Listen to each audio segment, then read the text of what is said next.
ఇది మహేంద్రగిరి హిల్స్ కి top hill point. ఇది ఒరిస్సాలో second highest top hill point. ఇక్కడ భీముని కొండపైకి వచ్చి భీముడు నిర్మించిన శివాలయంలో భీముడు పూజించిన శివలింగాన్ని దర్శనం చేసుకోవడానికి ఇక్కడ దక్షిణ భారతదేశంలో చాలా వరకు ప్రజలు తండోపతండాలుగా వచ్చి ఇక్కడ శివరాత్రి రోజు తొలిపొద్దు సూర్యోదయాన్ని చూసి ఇక్కడ భక్తులు దేవాలయాల్ని దర్శించుకుంటారు. ఇక్కడున్న ప్రజలందరూ రాత్రంతా ఈ కొండని ట్రెక్ చేసి పైకి వచ్చి తొలిపొద్దు సూర్యోదయం కోసం వేచి ఉన్నారు. ఇక్కడ నుంచి సూర్యుని వ్యూ అయితే ఏదో ఒక పాల సముద్రంలో నుంచి సూర్యుడు అలా బయటకు వస్తున్నట్టు కనిపిస్తుంది. మొత్తం అంతా హిల్స్, లొకేషన్ అయితే చాలా బాగుంటుంది.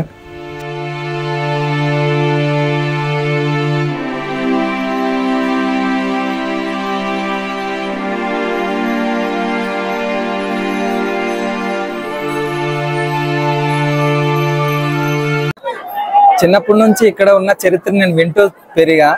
నాకు తెలిసిన వేలో ఒక షార్ట్ చేసి చెప్తా.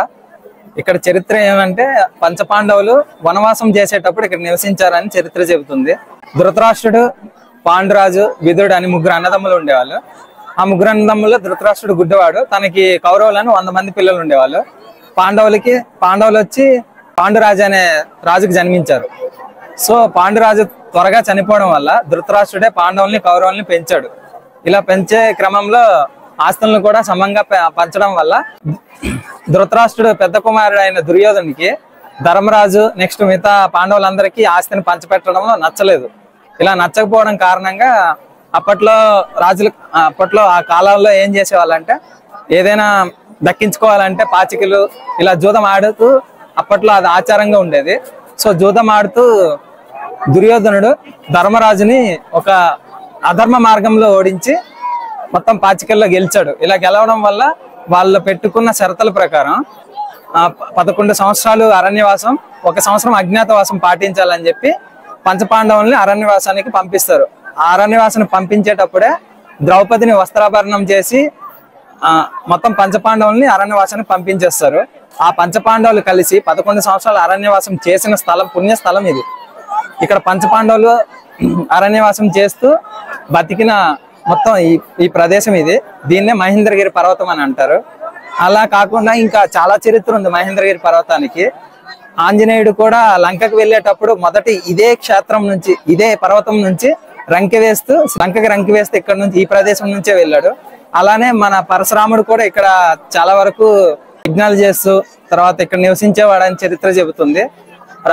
మొత్తం దేవతలకు రాజు అయిన ఇంద్రుడు కూడా ఇక్కడ నివసించాడని చెప్పి చాలా పురాణాల్లో రాసి పెట్టింది. ఇక్కడికి వచ్చే వాళ్ళు మాక్సిమం శివరాత్రి అప్పుడే విజిట్ చేసి వెళ్తూ ఉంటారు. శివరాత్రి ఎందుకు అంత ప్రత్యేకత అంటే పైన భీముడు ప్రత్యేకంగా ఒక శివునికి ఒక దేవాలయం కట్టి అక్కడ శివుని ప్రతిష్ఠించి పూజిస్తాడు. బేసిక్ గా శివరాత్రి రోజు ఇక్కడ జనాలు ఎక్కువగా వచ్చి తండోపతండాలుగా తమ భక్తిని చూపిస్తూ పూజలు చేస్తూ వాళ్ళ కోరికలు కోరుకుంటారు. చాలా వరకు ఇక్కడ నమ్మేది ఏంటంటే ఇక్కడికి వచ్చి ఇంత ట్రెక్కింగ్ చేసి నైట్ అంతా ఈ అడవులు మొత్తం తిరుగుతూ ట్రెక్ చేసి ఇక్కడికి వచ్చి దర్శనం చేసుకుని కోరికలు తీరుతాయి అని చెప్పి ఇక్కడ జనాలు నమ్ముతారు. సో ఇక్కడ చరిత్ర అయితే నాకు తెలిసే వరకు ఇది. ఇంకా మీకేమైనా ఇక్కడ విషయాలు తెలిసి ఉంటే కింద కామెంట్ సెక్షన్ లో కామెంట్ చేయండి. ఈ కథ చరిత్ర అంతా తెలిసిన తర్వాత ఈ పుణ్యస్థలాన్ని దర్శించుకుందామని పంచపాండవులు నివసించిన ఆ స్థలాన్ని దర్శించుకొని వాళ్ళు ఏర్పాటు చేసిన దేవాలయాల్ని చూద్దామని చెప్పి హైదరాబాద్ నుంచి స్టార్ట్ అయ్యా. ఈ ట్రిప్ని అయితే నేను 3 డేస్కి ప్లాన్ చేసుకున్నా. ఒరిస్సా వెళ్ళడానికి సికింద్రాబాద్ నుంచి everyday morning and evening trains available ఉంటాయి మామ. Secunderabad, Orissa, Konark and east Coast expresses morning ఉంటాయి. ఫల్క్నామా, విశాఖ ఎక్స్ప్రెస్ ఈవినింగ్ టైంలో ఉంటాయి. స్లీపర్ క్లాస్ టికెట్ ఫేర్ అయితే అరౌండ్ 500 లోపలే ఉంటుంది. ఈ ట్రైన్స్ కి రష్ ఎక్కువ ఉంటుంది. సో 1 మంత్ బిఫోర్ గానే టికెట్స్ బుక్ చేసుకోవాలి. నాకు టికెట్స్ అవైలబుల్ లేకపోవడం వల్ల సికింద్రాబాద్ నుంచి గోదావరి ఎక్స్ప్రెస్ కి వెళ్లి విశాఖపట్నంలో దిగి మార్నింగ్ ఫ్రెష్ అప్ అయ్యి విశాఖ ఎక్స్ప్రెస్ ని పట్టుకొని లొకేషన్ కి అయితే చేరుకున్నా. అక్కడ నుంచి హోమ్ టౌన్ కి వెళ్లి ఫ్రెష్ అప్ అయ్యి రెస్ట్ తీసుకొని నైట్ అయితే ట్రెక్కింగ్ స్టార్ట్ అయ్యా. ప్రెజెంట్ అయితే మొత్తం బైక్స్ తో రెడీ అయిపోయినాం. పెట్రోల్ కూడా కొట్టించేసాం. ప్రెజెంట్ కంచిల్ సరౌండింగ్స్ దగ్గరలో ఉన్నాము. ట్రెక్కింగ్ అయితే స్టార్ట్ అయింది. మాక్సిమం ఇక్కడ నుంచి ఒక 60-70 అయితే 70 కిలోమీటర్స్ దాకా రన్ చేయాలి బైక్స్ పైన. అక్కడ నుంచి ఇంకా 8 km మేబీ 8 km వరకు ట్రెక్కింగ్ ఉంటుంది. బై వాక్ వెళ్ళాల్సి వస్తుంది. స్టార్ట్ అయింది. ప్రెజెంట్ అయితే మొత్తం బైక్స్ పైన స్టార్ట్ అయ్యాం. ప్రెజెంట్ కంచిల్ అనే విలేజ్ నుంచి అయితే స్టార్ట్ అవుతున్నాం. రూట్ కూడా మాక్సిమం నేను ఫస్ట్ టైం వెళ్తున్నా. నాతో పాటు వచ్చిన ఒక అతను కూడా ఫస్ట్ టైం. బ్యాక్ సైడ్ 2 ఉన్నారు కదా, ఇంతకు ముందు 2-3 టైమ్స్ వెళ్ళారంట. సో చూడాలి ఇంకా ఎంత దూరం ఉంటుంది ఏంటనేది. ఈ నైట్ అంతా జర్నీ ఉంటది.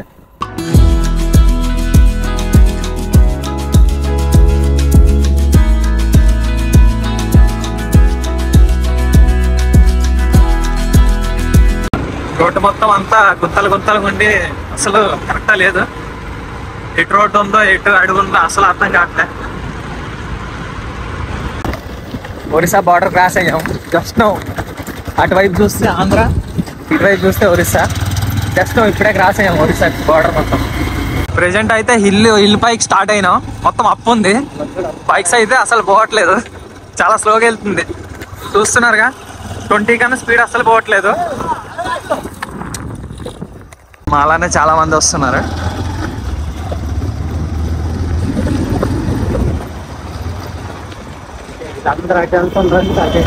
అడుగుదామా?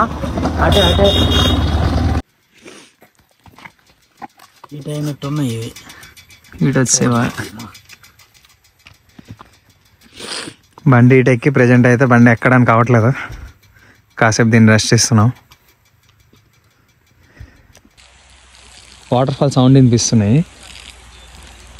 మేబీ ఎక్కడో ఉన్నట్టుంది.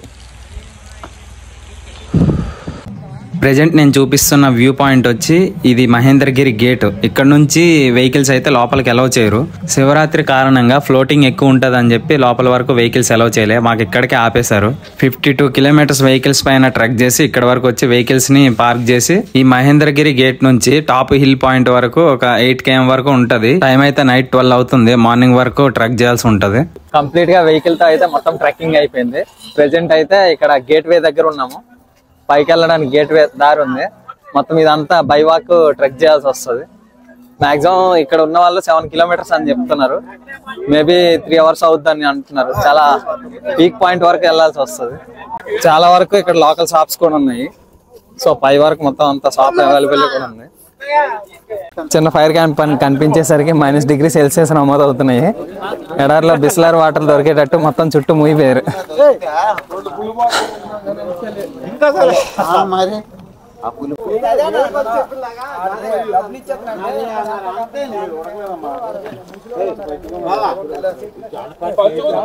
నైట్ ట్రెక్కింగ్ చేసేటప్పుడు తినడానికి కాస్తంత ఫుడ్ తీసుకొని ట్రెక్కింగ్ అయితే స్టార్ట్ చేసేసాం. కారు మబ్బుల చీకట్లో దట్టమైన అడవిలో ట్రెక్కింగ్ అయితే చాలా కష్టతరంగా సాగింది.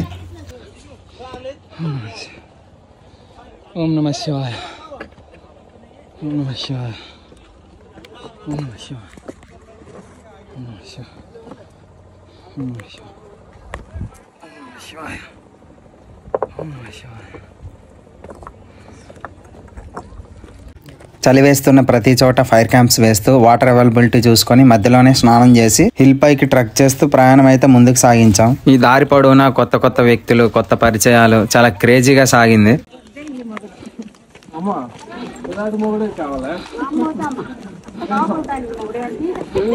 ఇలా సరదాగా అందరితో మాట్లాడుతూ ముందుకైతే అలా సాగిపోతూ ఉన్నాం.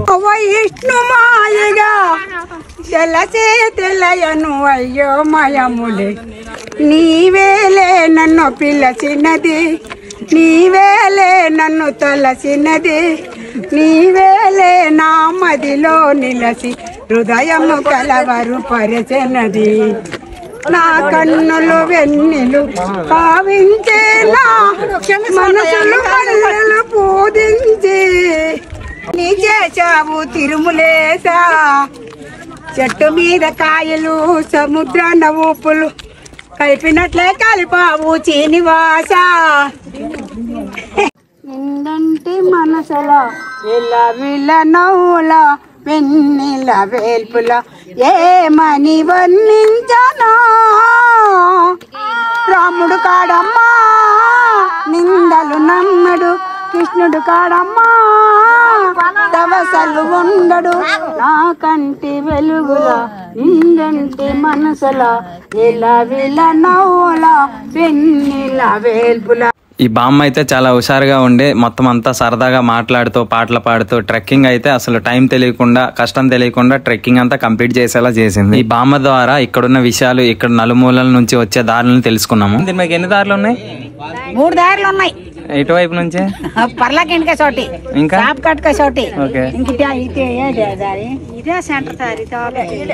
ఇది ఒరిస్సా దారి కదా. గొప్పిలతో గొప్పిలి, సాబ్కోట, పర్లాకిండి. మొత్తానికి 4 hours ట్రెక్కింగ్ అయితే కంప్లీట్ చేసి ఇక్కడ కుంతిదేవి ఆలయం దగ్గరకు అయితే వచ్చాం. కుంతిదేవి ఆలయం మొత్తం దర్శనం చేసుకున్న తర్వాత వెనక్ సైడ్ ఉంది కదా, అది భీముడు ఆలయం.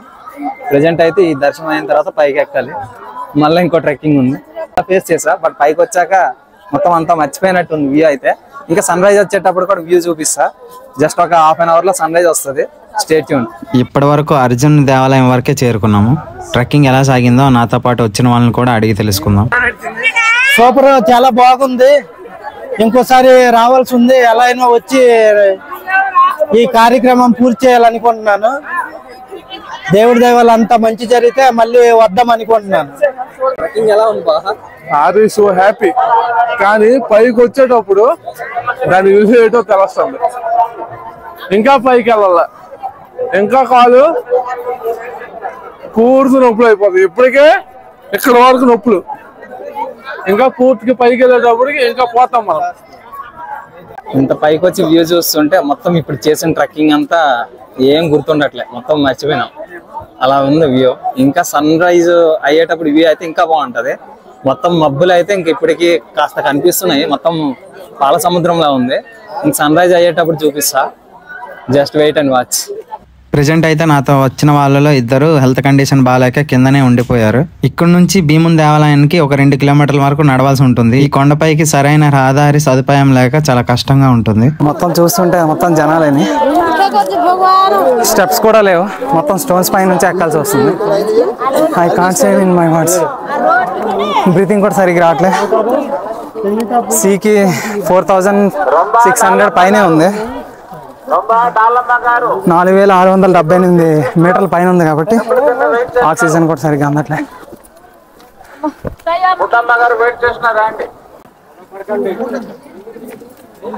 చాలా మంది వస్తున్నారు నాతో పాటు.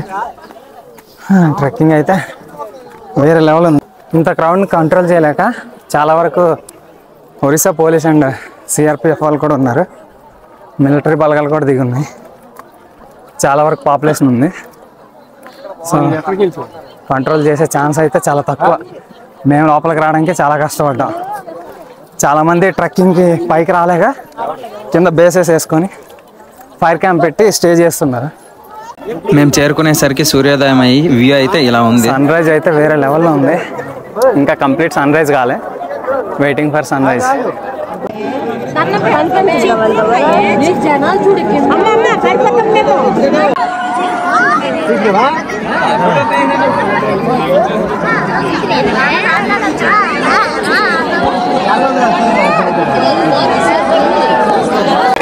ఇప్పటి వరకు వెయిట్ చేస్తున్న సన్ రైజ్ అయితే వచ్చేసింది. ప్రజెంట్ ఈ సన్ రైజ్ కోసం అందరూ వెయిటింగ్. సన్ రైజ్ చేస్తూ పూజలు చేస్తున్నారు. వేరే లెవెల్లో ఉంది. మొత్తం పాల సముద్రం నుంచి బయటకు వచ్చినట్టు.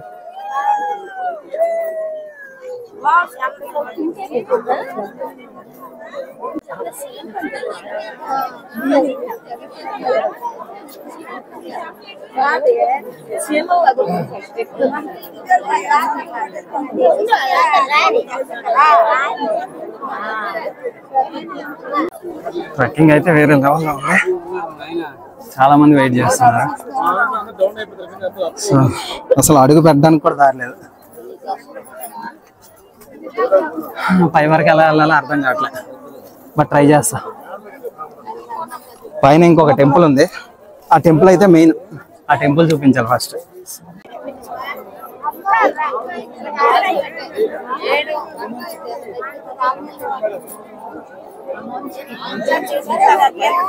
మొత్తం పాల సముద్రంలో ఉంది.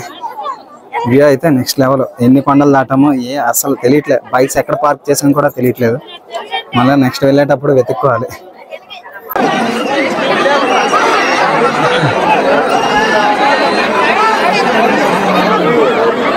ఇంపాసిబుల్, వెళ్ళేటట్లేదు. ఇసుకేస్తే రాలని జనాలు అబ్బా. ఫైనల్లీ సన్ రైజ్ చూసి టాప్ హిల్ పాయింట్కి అయితే వచ్చాం. ఇంకా టెంపుల్ దగ్గరికి రీచ్ కాలే. చూడాలి, ఇంకా రీచ్ అయ్యే వే అయితే సరిగ్గా దొరకట్లే. వెయిట్ చేయాలి. క్రౌడ్ ఎక్కువ ఉన్నారు. అప్పటి వరకు సన్ రైజ్ ఎంజాయ్ చేస్తూ ఫొటోస్ దిగుతున్నాం. సన్ రైజ్ అయితే వేరే లెవెల్లో ఉంది. మొత్తం మేఘాలు, మంచు అయితే లిటరల్లీ ఇది పాల సముద్రం అని చెప్పొచ్చు. వేరే లెవెల్లో ఉంది. లైఫ్లో ఒక్కసారి ట్రెక్కింగ్ చేయాలి. వెరీ అమేజింగ్, నెక్స్ట్ లెవెల్ అసలు. క్రౌడ్ అయితే చాలా మంది ఉన్నారు. బేసిక్ గా చెప్పాలంటే ఈరోజు శివరాత్రి. సో శివరాత్రి సందర్భంలో ఇక్కడ చాలా ప్రత్యేకమైన చరిత్ర ఉంది. సో ఈరోజు దర్శించుకుంటే చాలా మంచిదని చెప్పి ఇక్కడ ఒరిస్సా ఆంధ్ర సరిహద్దుల్లో ఉన్న జనాలు మొత్తం, ఒరిస్సా ఆంధ్ర కాకుండా దక్షిణ భారతదేశంలో ఉన్న వాళ్ళు, నెక్స్ట్ ఇక్కడ కోల్కతాలో ఉన్న వాళ్ళు కూడా మొత్తం చాలా మంది వరకు వచ్చి మొత్తం దర్శించుకుంటారు. చాలా పైన హిల్ పాయింట్ లో ఉన్నా.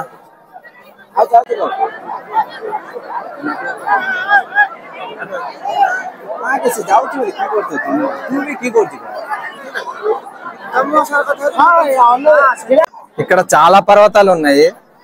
ఈ పర్వతాలే కాకుండా ఇక్కడ ఒక ప్రత్యేకంగా ఇక్కడ జలనిధి కూడా ఉంది, మహేంద్ర తనయ అని అంటారు.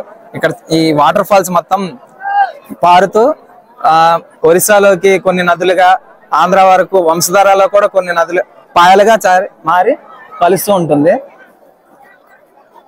ఇక్కడ నుండి పారుతున్న జలపాతంలో నీళ్లు పాయలుగా మారి నదుల్లో చేరి ఇక్కడ బంగాళాఖాతంలో మహేంద్ర తనయగా కలుస్తున్నాయి. నేను ఇప్పుడు వీడియో తీస్తున్న ప్లేస్ నుంచి అయితే ఈ వ్యూ మహేంద్ర తనయ సముద్రంలో కలిసే ప్లేస్ అయితే కనిపిస్తుంది. జూమ్ చేసి చూపిస్తా చూడండి. మంచికి వ్యూ సరిగ్గా కనిపించట్లేదు. కొండ అవతల బార్వా అనే విలేజ్ లో మహేంద్ర తనయ సముద్రంలో కలుస్తుంది. ఒక పెద్ద అడ్వెంచర్ చేసి అయితే లోపలికైతే ఎంటర్ అయిపోయాం. ఇదే భీముని గుడి. సో భీముని గుడి దగ్గరికి అయితే రీచ్ అయ్యాం. లోపలికి చాలా చిన్న దారి ఉంటుంది. ఈ దారి గురించి ప్రత్యేక చరిత్ర ఉంది. ఇప్పుడైతే చెప్పడానికి వీలు కాదు, నేను వాయిస్ ఓవర్ బ్యాక్ సైడ్ ఇచ్చి చెప్తా. ఈ భీముని గుడి భీముడు ప్రతిష్ఠించి ఇక్కడ శివుని ప్రత్యేకమైన పూజలు చేశారంట. మొత్తానికైతే ఫైనల్ గా దర్శించుకున్నాం. అరణ్యవాస సమయంలో భీముడు ఈ కొండపైన శివునికి ప్రత్యేకమైన ఒక బండరాలను ఏర్పాటు చేసి శివునికి పూజలు చేసేవాడు. ఒకరోజు శివునికి పూజించిన సమయంలో ఉరుములు మెరుపుల దాడి వల్ల బండరాలన్నీ మూసుకుపోవడం వల్ల భీముడు ఆ దేవాలయం లోపలే ఉండిపోయాడు.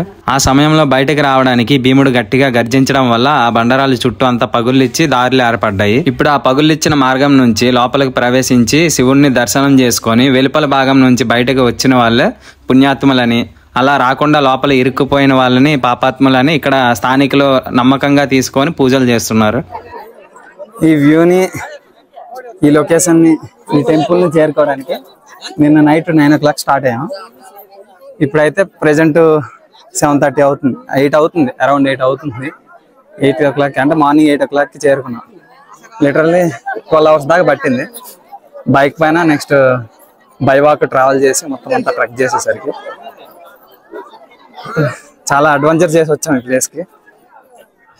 నైట్ అంతా మేము ట్రెక్ చేసి రివర్స్ వచ్చిన రూట్ ఇది. ఇంత రూట్ లో మేము ట్రెక్ చేసాం. ఇంకా చాలా ఉంది. మొత్తం వెహికల్స్ అయితే ఈ కొండ అవతల పెట్టినాం. ఇంత ఉందని చెప్పి మేమే ఇప్పుడు చూస్తున్నాం, మాకే ఎక్స్పెక్ట్ చేయలేకపోతున్నాం. మొత్తానికి ట్రెక్కింగ్ అంతా కంప్లీట్ చేసి రిటర్న్ బ్యాక్ ఇంటికి అవుతున్నాం. దిగేటప్పుడు ఉన్న సుఖం ఎక్కేటప్పుడు ఉండదు అసలు. ఎక్కేటప్పుడు చాలా స్ట్రగుల్ అయ్యాం. దిగేటప్పుడు మాత్రం స్పీడ్ గా దిగుతున్నాం, బట్ స్లిప్ అవ్వకుండా జాగ్రత్తగా చూసుకోవాలి. సో ట్రెక్కింగ్ షూస్ యూజ్ చేస్తే బెటర్. నార్మల్ స్లిప్పర్స్ అయితే స్లిప్ అవ్వచ్చు. లంకకు చేరుకునేటప్పుడు ఆంజనేయ స్వామి ఇదే ప్రదేశం నుంచి రంకెవేసి చేరుకున్నాడు. ఈ ఆంజనేయ స్వామిని దర్శించుకున్న పక్క ప్రదేశం నుంచే భీముని కొండపైకి దారి ఉంటుంది. ఇప్పుడు నేను చూపిస్తున్న ప్రదేశమే అర్జునుని దేవాలయం. ఈ కొండపైకి మేము చేరుకోవడానికి వీలు కాక వెళ్ళలేకపోయాం. వీటిని పిడకల కుంచీలు అంటారంట, ఇక్కడ ఉన్న లోకల్ వాళ్ళు చెప్తున్నారు. సో అప్పట్లో పంచపాండవులు ఆడుకోవడానికని వీటిని నిర్మించి అలా దీంట్లో పూజలు చేసేవాళ్ళంట. ఈ దారి పొడవునా పిడకల కుంచెలు చాలా వరకు ఉన్నాయి. ఇవి మీకు అర్జునుడి దేవాలయం ముందుకి భీమునికి దేవాలయం ఎక్కేటప్పుడు దారిలో కనిపిస్తాయి.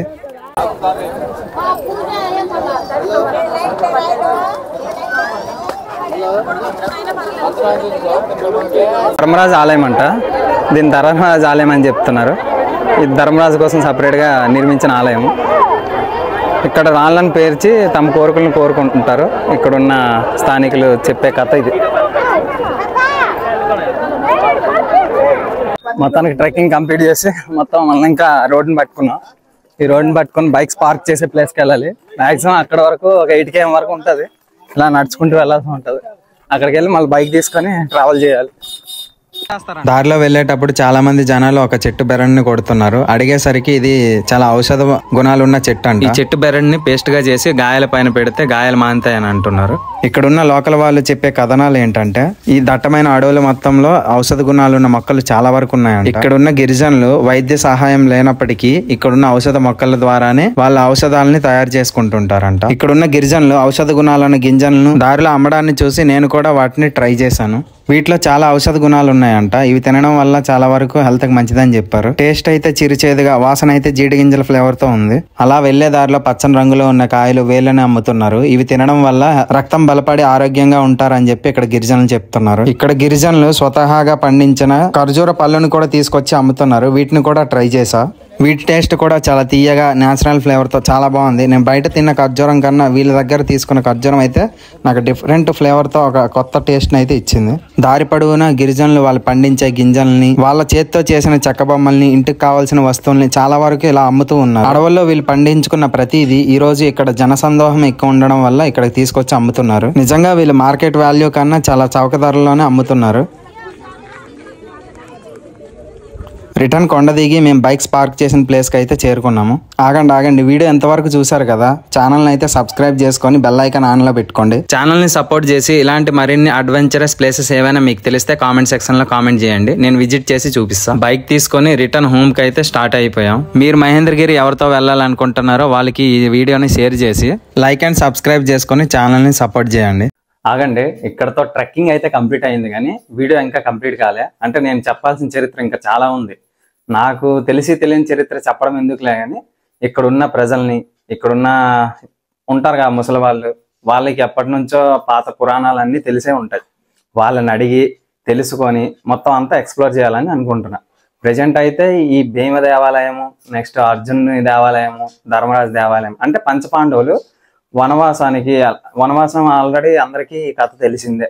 అంటే పాచికలాడి ఓడిపోయి అలా వనవాసానికి అడవులు పాలయ్యారు. కానీ వాళ్ళు అడవులు పాలయ్యేటప్పుడు దీన్ని అడవులు పాలయ్యామని చెప్పి వాళ్ళు నెగిటివ్గా తీసుకోకుండా ఇది ఒక దీక్షగా పూనుకున్నారు. దీక్షగా పూనుకొని 11 సంవత్సరాలు అరణ్యవాసం చేశారు. ఈ 11 సంవత్సరాలు అరణ్యవాసం చేసేటప్పుడు దేవతల్లో రాజు అయిన ఇంద్రుడి గురించి చాలా కథల్లో చెప్పిందే. ప్రతి దాంట్లో ఏ పుణ్యకార్యానికైనా పుల్లలు పెడుతూ కాస్త నెగిటివ్ మైండ్ సెట్తో ఉండేది. సో ఇంద్రుడు అలా ఒక మారువేషంలో వచ్చి సంథింగ్ ఏదో కథ ఒకటి జరిగి ఈ పంచపాండవుల్లో ధర్మరాజు గోమాత హత్య, అంటే గంగి గోవుని ఒక హత్య చేస్తాడు. ఈ కథ అంతా నేను చెప్తే కాదు కానీ మన సనాతన ధర్మాన్ని మనం కాకపోతే ఇంకెవరిని ఎక్స్ప్లోర్ చేసుకోవాలి. సో నా పాయింట్ ఆఫ్ వ్యూలో, నా వెర్షన్లో నేను ఎక్స్ప్లోర్ చేసింది, నేను తిరిగింది మొత్తం షూట్ చేసి ఒక 16:9 రేషియోలో మీ ముందుకు తీసుకొని రాబోతున్నా. సో ఇదంతా నేను సబ్స్క్రైబ్ చేసుకోమని చెప్పడానికని నేను నోట్ చెప్పట్లే.